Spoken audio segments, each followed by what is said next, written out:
Hello everyone, तो कैसे हो आप सब। आज के इस वीडियो में बात करेंगे क्लास 11th इंग्लिश के एक इंपॉर्टेंट टॉपिक की, जिसका नाम है नोट मेकिंग एंड समरी।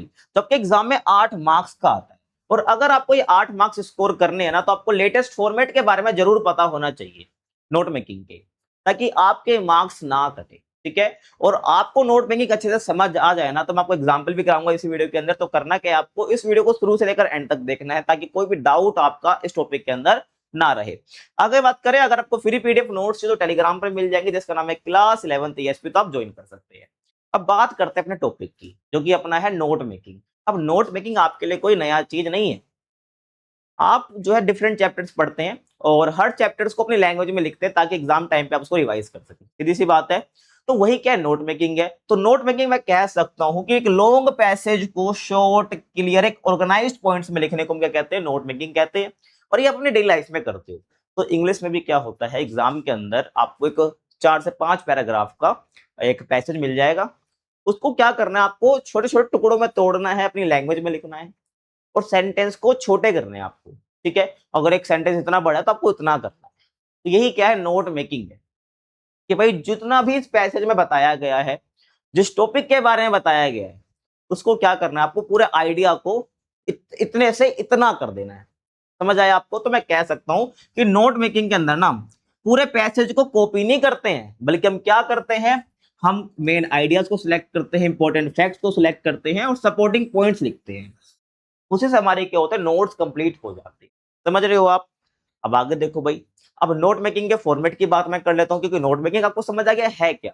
तो नोट मेकिंग का करेक्ट फॉर्मेट क्या होता है। तो नोट मेकिंग के अंदर ये सारी चीजें इंक्लूड होती है ना। ये भी इंक्लूड होता है, ये भी इंक्लूड होता है। तो क्या है ये, देखो ध्यान से समझने की कोशिश करना। तो सबसे पहले आप लिखते हो टाइटल। टाइटल क्या होता है भाई, जो आपके पैसेज के बारे में बताता है कि ये पैसेज किस बारे में, इसकी थीम क्या है। समझ रहे हो आप।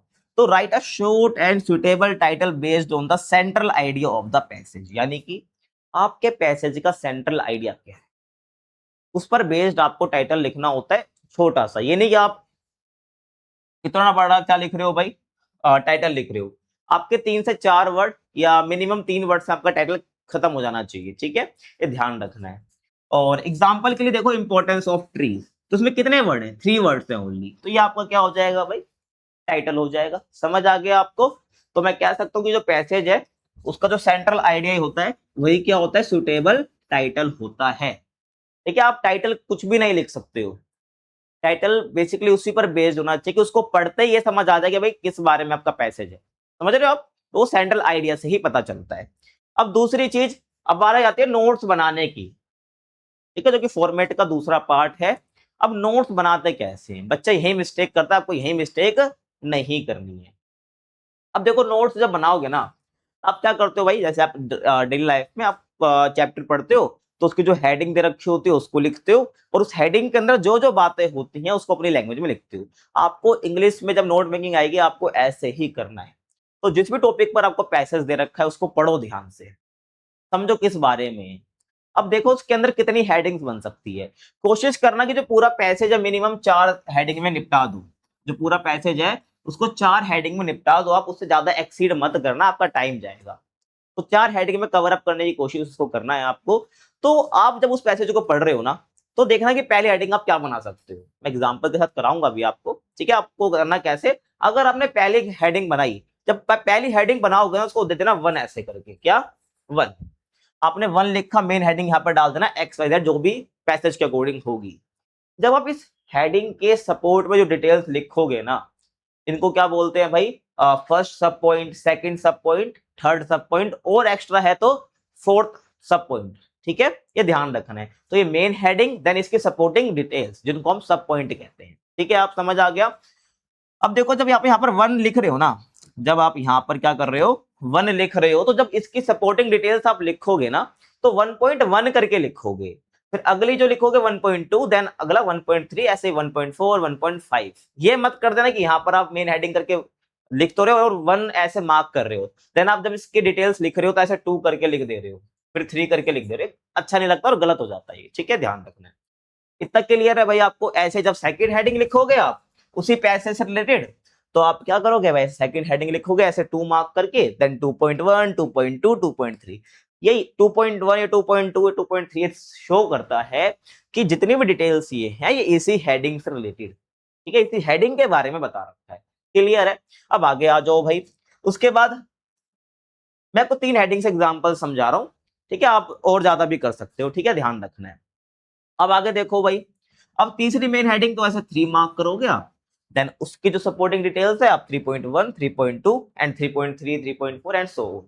ऐसे करके क्या करोगे आप, सब पॉइंट्स या सब हेडिंग्स आप बताओगे, ठीक है। अब देखो मैंने अभी एक वर्ड बोला सब हेडिंग, सब हेडिंग क्या होता है, ऐसे मान लो ये 1 था, आपने मेन हेडिंग लिख दी, समझ आ गया आपको। उसके बाद आपने लिख दिया भाई 1.1, ये फर्स्ट सब पॉइंट हो गया। मान लो इस सब पॉइंट के बारे में भी कुछ है ना, अगर इस सब पॉइंट के बारे में भी कुछ है तो आप क्या करोगे, इस इसको कैसे लिखोगे फिर आप 1.1, ये तो था ही, ये फर्स्ट सब पॉइंट को शो कर रहा है। अगर इसका भी कोई सब पॉइंट है इसका, तो क्या करोगे 1.1.1 करोगे, ठीक है। और कुछ है तो 1.1, फिर 1.12।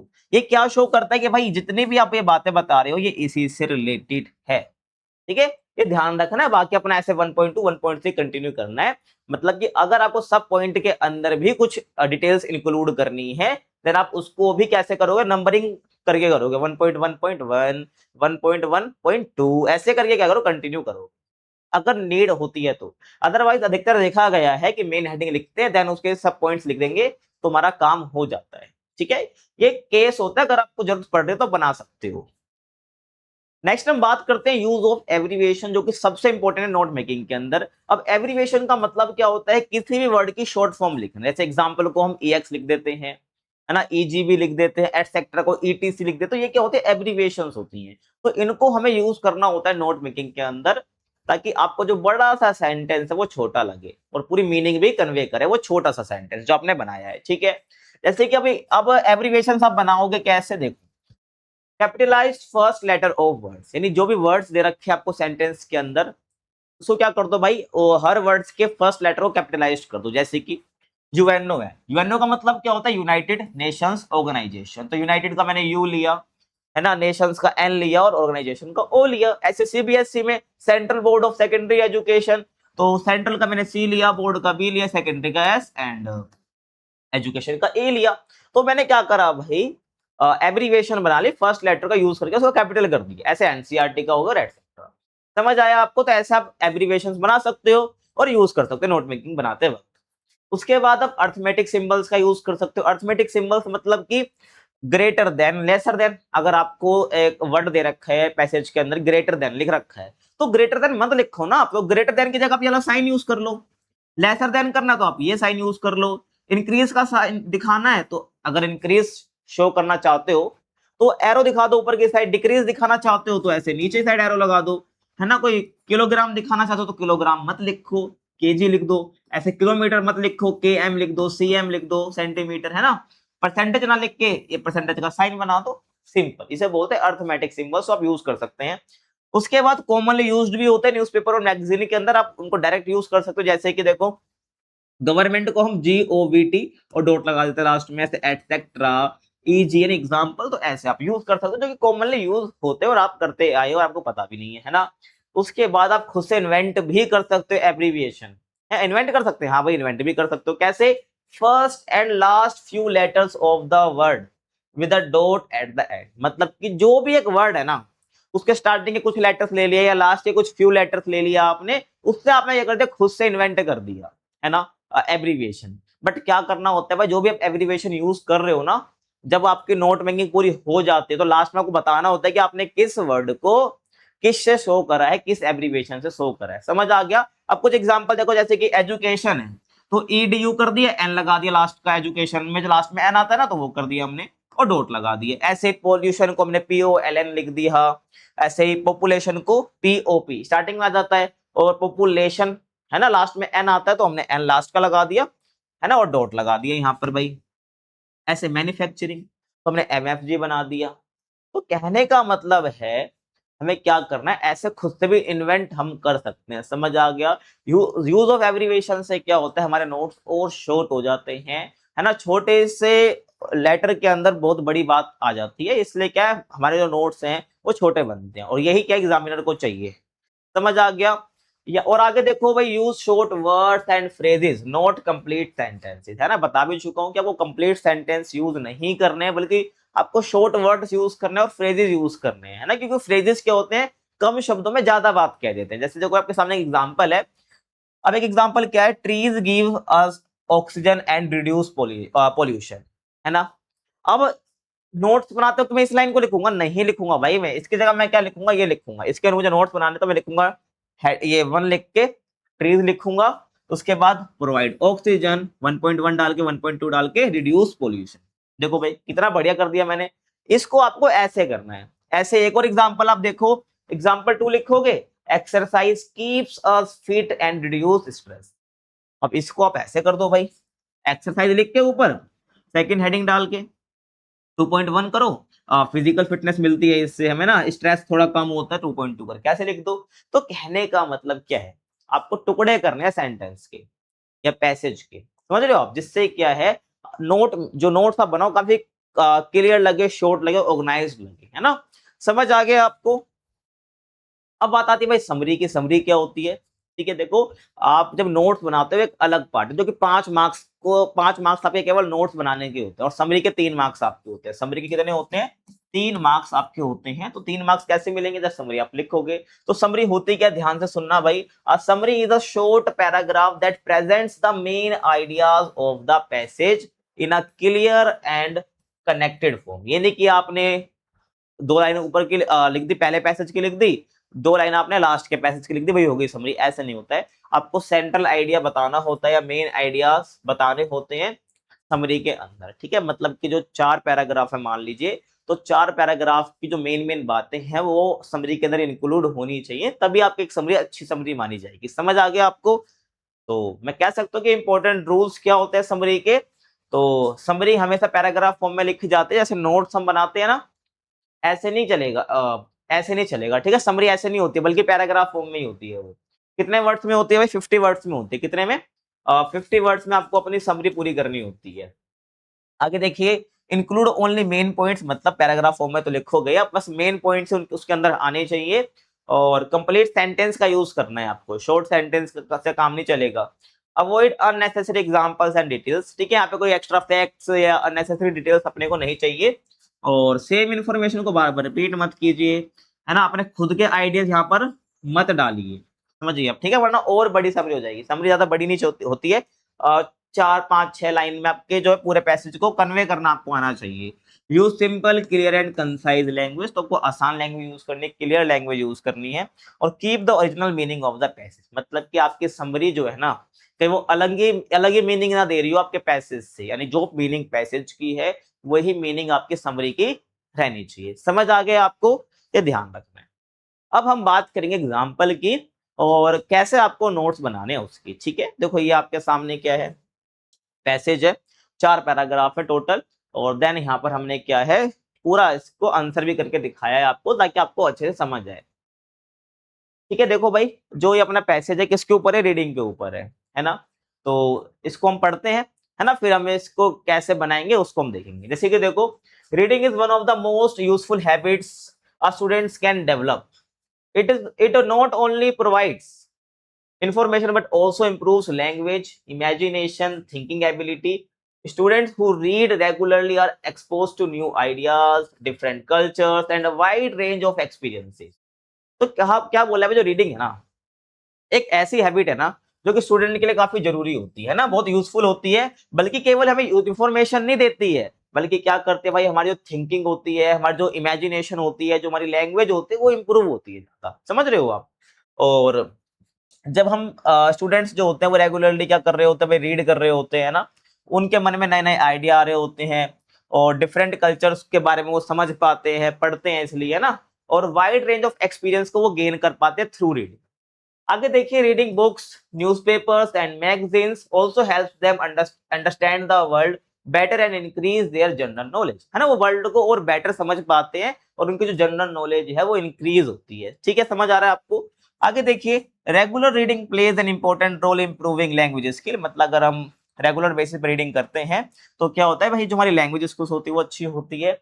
और it introduce students to new words, teach them how these words are used in different situations. मतलब जब रीडिंग करते हैं तो उनकी वोकैब अच्छी होती है, नए नए वर्ड्स वो सीखते हैं और डिफरेंट सिचुएशंस के अंदर उनको कैसे यूज करना है वो भी सीखते हैं ना। जब आप रीडिंग करेंगे तो आपको भी समझ आएगा।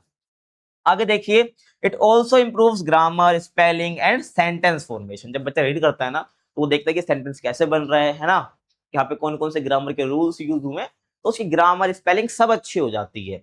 As students read more they become better at expressing their thoughts in both spoken and written language, है ना। जब बच्चा रीड करेगा ना, स्टूडेंट रीड करेंगे तो अपने आप को एक्सप्रेस कर पाएंगे अच्छे से, बोलने में भी और रिटर्न वर्क में भी। समझ रहे हो आप, ये ध्यान रखना है। और reading can therefore improve performance in school as well as communication skill. तो आपकी एकेडमिक भी अच्छी रहेगी और आपकी जो कम्युनिकेशन स्किल है वो भी आपकी अच्छी रहने वाली है। ऐसे ही आपके 2 पैराग्राफ और है, ठीक है। अच्छी समझ आ गया आपको। अब देखो नोट्स आपको कैसे बनाने हैं, क्योंकि पैराग्राफ आपका रीडिंग के ऊपर ही है, पूरा समझ आ गया आपको। अब देखो नोट्स आपको कैसे बनाने हैं। सबसे पहले आप क्या करोगे, टाइटल लिखना है आपको, ऐसे टाइटल वर्ड यूज करना है आपको, ठीक है। और लिख देना इंपॉर्टेंस ऑफ रीडिंग, क्योंकि 2 पैराग्राफ पढ़ के ही मेरे को समझ आ गया ये किस पर है। ये रीडिंग की इंपॉर्टेंस के बारे में बता रखा है, मुझे साफ दिख रहा है कि भाई रीडिंग की कितनी सारी खूबियां बता रखी है, खासियत बता रखी है, कैरेक्टरिस्टिक्स बता रखी है, इससे क्या क्या हो सकता है। तो मैं डायरेक्ट लिखूंगा इंपॉर्टेंस ऑफ रीडिंग। समझ रहे हो आप, या आप इंपॉर्टेंस की जगह बेनिफिट्स ऑफ रीडिंग भी कर सकते हैं, कुछ गलत नहीं होगा इसके अंदर। तो मैं क्या करूंगा भाई, तो भाई मैंने पहली फर्स्ट नंबरिंग करा और उसके बाद बेनिफिट्स ऑफ रीडिंग लिख दिया, ठीक है। अगर इंपॉर्टेंस सिंबल को यहाँ करना पड़ता, अगर मैं बेनिफिट्स ऑफ रीडिंग टाइटल डाल देता तो ठीक है। तो बेनिफिट्स ऑफ रीडिंग करके आप हेडिंग बनाते हैं, देन आप इसके सब पॉइंट्स लिखेंगे इस हेडिंग से रिलेटेड।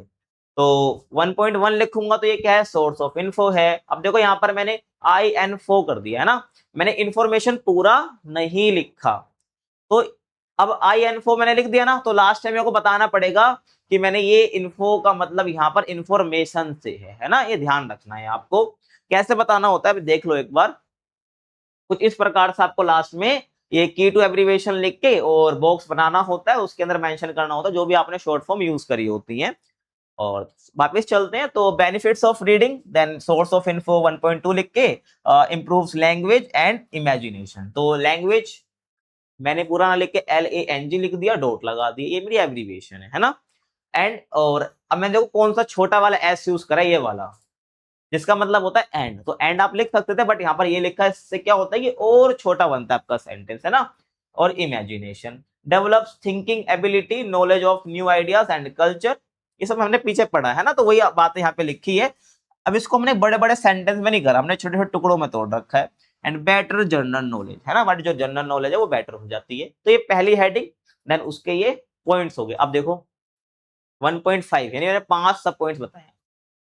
जरूरी नहीं 5 बताओ, आप 3 लास्ट बता सकते हो, 4 लास्ट बता सकते हो, कोई नीड नहीं होती है कि भाई 5-6 ही बताने हैं, ये ध्यान रखना है। आगे देखो भाई, इंप्रूवमेंट इन लैंग्वेज स्किल, यानी हमारी जो लैंग्वेज स्किल है उसमें क्या होता है, इंप्रूवमेंट हमको देखने को मिलता है। तो LANG ये एब्रीविएशन ही है, और डॉट लास्ट में जरूर लगाना होता है जब आप शॉर्ट फॉर्म यूज कर रहे होते हैं, ठीक है, ध्यान रखना है। पीछे मैंने बताया भी था जब आपको मैंने एब्रीविएशन के रूल बताए थे। तो लैंग्वेज स्किल कैसे बढ़ती है भाई, आपको खुद ही पता है। अगर आपकी लैंग्वेज स्किल अच्छे, इट मीन्स आप रीड करते हैं, आपकी वोकैब अच्छी, आप नए नए वर्ड्स जानते हैं, है ना। तो यहाँ पर आप लिखोगे 2.1 करके, क्योंकि ये सेकंड हेडिंग है। तो learning new words, better grammar and spelling, है ना, आपकी ग्रामर स्पेलिंग अच्छी होगी, सेंटेंस फॉर्मेशन अच्छा हो जाएगा, स्पोकन रिटन एक्सप्रेशन, मतलब कि अपने आप को एक्सप्रेस करना, स्पोकन और रिटन फॉर्म में, दोनों में अच्छे हो जाएगा, है ना। और improved school performance and communication skill. आप देखो कम्युनिकेशन ना लिखकर यहाँ पर COMM डॉट लिख दिया मैंने, तो कम्युनिकेशन का मतलब यहाँ पर COMM से है, तो लास्ट में हमको बताना पड़ेगा। समझ आ गया आपको, ऐसे कर देना है। और 2 हेडिंग्स और देख लो भाई, बेनिफिट्स फॉर द माइंड, यानी जब हम रीडिंग करते हैं तो हमारे माइंड को भी बेनिफिट्स मिलते हैं ना। ये आपको तीसरे पैराग्राफ में बता रखा होगा, ध्यान रखना है। तो देखिए 3.1 लिखूंगा मैं, बेटर कंसंट्रेशन एंड मेमोरी, मतलब कंसंट्रेशन हमारी अच्छी होती है और मेमोरी अच्छी हो जाती है। डेवलपमेंट ऑफ क्रिटिकल थिंकिंग, तो डेवलपमेंट ना लिखकर DEV लिख दिया, इससे समझ आ जाएगा कि हमें डेवलपमेंट की बात हो रही है। Of critical thinking. आप सोच रहे होगे कि भाई सब में यूज क्यों नहीं कर रहे हैं एब्रीविएशन ऐसे। देखो भाई, ये मत करना कि आप 15-20 क्या कर रहे हो, एब्रीविएशन लिख रहे हो, नहीं, मिनिमम 4 से 5 बस। ज्यादा एब्रीविएशन आपको यूज नहीं करनी है, अच्छा नहीं लगता है, ध्यान रखना है, ठीक है। तो ये हो गया स्टोरीज एंड नॉवेल्स। और देखो ये एरो कर दिया, इंप्रूव्ड इमेजिनेशन, कितना अच्छा तरीके से यहाँ पर ये लिखा है ना। तो ध्यान आपको रखना है, ऐसे भी आपको कर सकते हो, कोई दिक्कत नहीं है। इंफॉर्मेटिव बुक्स, अब ज्यादा इंफॉर्मेटिव बुक्स होती तो क्या होता है भाई, थिंकिंग क्वेश्चनिंग पावर बढ़ती है हमारी, एनालिसिस पावर हमारी बढ़ती है, और हमारी माइंड की और हमारा जो स्ट्रेस होता है वो भी क्या होता है, रिड्यूस हो जाता है, रिडक्शन ऑफ स्ट्रेस, मतलब स्ट्रेस कम होता है। अब आगे देखो, डेवलपिंग रीडिंग हैबिट। तो रीडिंग हैबिट हमारी डेवलप होती है जब हम रीड कर रहे होते हैं। कैसे, देखो, है ना, कैसे करना चाहिए भाई, मतलब कि अगर रीडिंग हैबिट डेवलप करनी है तो हमें क्या करना चाहिए, ये आपको 4th पैराग्राफ में बताया हुआ है, ठीक है, यहाँ पर। तो आप ये कोशिश कर सकते हो कि एक हेडिंग आपका एक पैराग्राफ शो कर रहा हो, ठीक है। अब ये देखो आप, तो इंटरेस्टिंग सब्जेक्ट से आप स्टार्ट कर सकते हैं, है ना, क्योंकि इंटरेस्टिंग सब्जेक्ट सबको अच्छा लगता है अपना, तो उसको थोड़ा अच्छा लगेगा पढ़ने में, है ना। और फिक्स डेली रीडिंग टाइम, मतलब रीडिंग टाइम को आप फिक्स कर दीजिए कि भाई इतना घंटे या इतने आवर्स जो है मैं रीडिंग करूंगा, रीडिंग को टाइम दूंगा। Gradual increase in reading time, और धीरे धीरे क्या करिए आप अपना रीडिंग टाइम को धीरे धीरे बढ़ाइए, ग्रेजुअली बढ़ाइए, एक साथ मत बढ़ा दीजिए। इजी अवेलेबिलिटी ऑफ बुक्स, मतलब कि भाई जो बुक्स है ना उसको अपने पास रखिए, आप ऐसी जगह पे जाएं जहां पर आपको इजीली बुक्स जो अवेलेबल हो जाए। और reduction in unnecessary screen time, मतलब कि भाई सोशल मीडिया या कोई अननेसेसरी चीज आप देख रहे हैं तो उसको कम कीजिए, मतलब स्क्रीन टाइम अपना कम कीजिए अननेसेसरी। और रीडिंग क्या है भाई, लाइफ लॉन्ग लर्निंग है, और पर्सनल ग्रोथ होती है इससे, और एक सक्सेस हमको मिलते हैं अगर हम रीडिंग करते हैं, है ना। आप कभी ऐसे पर्सन से मिला जो बहुत रीडिंग करता है, वो कितना इंटेलेक्चुअल होता है ना, आपको उसकी बातें सुनकर समझ आएगा, समझ रहे हो आप। तो ऐसे क्या हो जाता है, ये अपने हेडिंग हो गई और ये अपने सब पॉइंट्स हो गए। अब आगे देखो, की टू एब्रीविएशन कैसे करते हैं, जैसे कि मैंने इन्फो यूज करा था, तो इन्फो का मतलब इन्फॉर्मेशन है, LANG डॉट लगा के, तो ये मेरे लैंग्वेज शो करा था, ऐसे COMM से मैंने कम्युनिकेशन, ऐसे DEV से मैंने डेवलपमेंट। और एक और चीज यहाँ पर है गई है, उसको अब ऐड कर लेना S, है ना, यहाँ लिख देता हूँ, आपको नीचे लिखना है। S से मैंने क्या शो करा है भाई, एंड शो करा है, ठीक है, ये ध्यान रखना है आपको, AND, ये मैंने शो करा है, समझ आ गया आपको। तो ऐसे ही क्या करना है, आपको भी एब्रीविएशन बनानी है, यूज करनी है। देखो मैंने 4 यूज करी है ना, मैक्सिमम आप मैंने 5 यूज करी है, तो आप 4 से 5 ही आप भी यूज करना, ज्यादा मत करना, अच्छा नहीं लगेगा। अब आते समरी वाले पार्ट पे। तो जो पूरा इतना 4 पैराग्राफ में आपका पूरा पैसेज था ना, उसे कैसे कम वर्ड्स में लिखा जाता है, इस लिखने को समरी कहते हैं ना, तो कैसे लिखा जाता है आपको पढ़कर समझ आ जाएगा। देखो, reading is a useful habit that improves knowledge, language, imagination and thinking ability. It helps student learn new words, improve grammar, spelling, communication skills, है ना भाई, यहाँ तक समझ आ गया ना कि भाई एक रीडिंग यूजफुल हैबिट है, जिससे क्या होता है, नॉलेज इंप्रूव होती है, लैंग्वेज स्किल अच्छी होती है हमारी, इमेजिनेशन बढ़ती है और थिंकिंग एबिलिटी बढ़ती है। और क्या होता है भाई, ये स्टूडेंट को मदद करती है नए वर्ड सीखने में, ग्रामर को इंप्रूव करने में, स्पेलिंग एंड कम्युनिकेशन स्किल्स को बेटर करने में।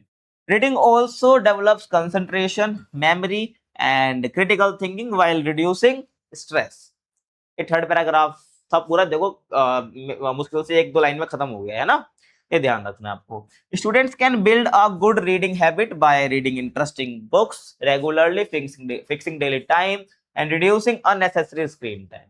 तो ये देखो कितना कम शब्द में पूरे पैराग्राफ की बात आ गई, और फुल सेंटेंस यहाँ पर हम यूज कर रहे हैं। दस reading supports learning, personal growth and success. तो ऐसे क्या हो जाता है भाई, आपकी समरी कंप्लीट हो जाती है, और आप इसमें 3 मार्क्स आसानी से स्कोर कर लोगे हंसते हंसते, और नोट्स में 5 मार्क्स, तो पूरे 8 मार्क्स आपको टीचर दे देगा खुश होके, अगर आप इन्हीं बातों को फॉलो करते हैं नोट्स बनाते वक्त, ठीक है। और आगे बात करूं उससे पहले देखो, अगर कोई भी डाउट आपका रहता है तो आप इंस्टाग्राम पर पूछ सकते हैं, है ना, और कमेंट कर सकते हैं। अगर कुछ भी डाउट आपका नोट मेकिंग से रिलेटेड रहता है, कुछ भी आपको समझ नहीं आया, तो उसका रिप्लाई आपको कमेंट सेक्शन में मिल जाएगा। बाकी वीडियो पसंद है तो क्या करना है आपको, चैनल को सब्सक्राइब करना है, वीडियो को लाइक करना है, कमेंट करके जाना है इस वीडियो में, और शेयर करना है अपने दोस्तों के साथ। मिलते हैं आपसे अगली वीडियो में, तब तक के लिए थैंक्स फॉर वॉचिंग।